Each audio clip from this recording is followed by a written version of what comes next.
Right, so Jesse Dale here with you, and we are in part 2 of Beat Down the Quarantine 15. So our lives are a little bit disrupted right now. Our habits are being a little bit kind of like, these are my daily habits. I need to protect them now because we don't have the regime and the schedule that we're used to. So here in part 2, we're going to talk about how to make sure your total daily energy is not disrupted. That's what a lot of people refer to as your metabolism. It's the amount of calories that you burn in a day.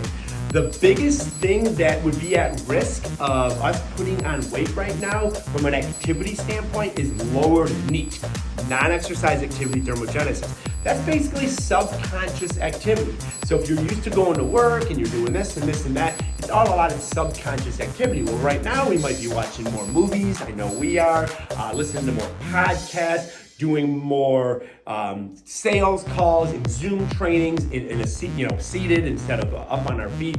So how do we account for that lowered NEAT? Okay, one way is you can buy a Fitbit and keep your steps congruent. This has been a godsend for me. So I'm keeping my steps at 13,000 plus per day. So I just look at this, it's 4 in the afternoon and I'm at 1,500. I've got some walking to do. So it's a great accountability tracker. Another thing that you can do is wearing a weight vest. Wearing a weight vest, even if it's just 2 or 3 pounds, that will increase the calories that you burn throughout the day.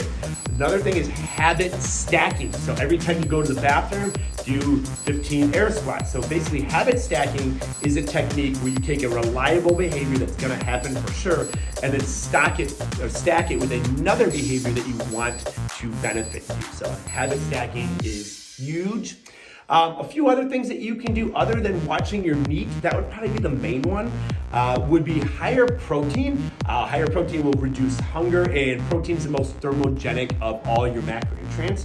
So about 20 to 25% of the protein that you take in is oxidized in the digestive pathway. So higher protein and higher fiber would be another way that we can combat the quarantine 15.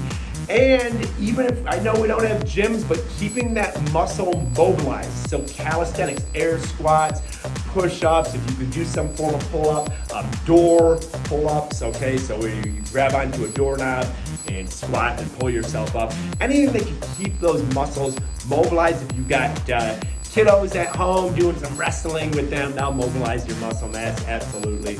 So those would be the top suggestions for keeping your activity what your body's used to, so we don't have some unwanted body fat sneak its way on us. We'll see you next time for part 3 of Avoiding the Quarantine 15.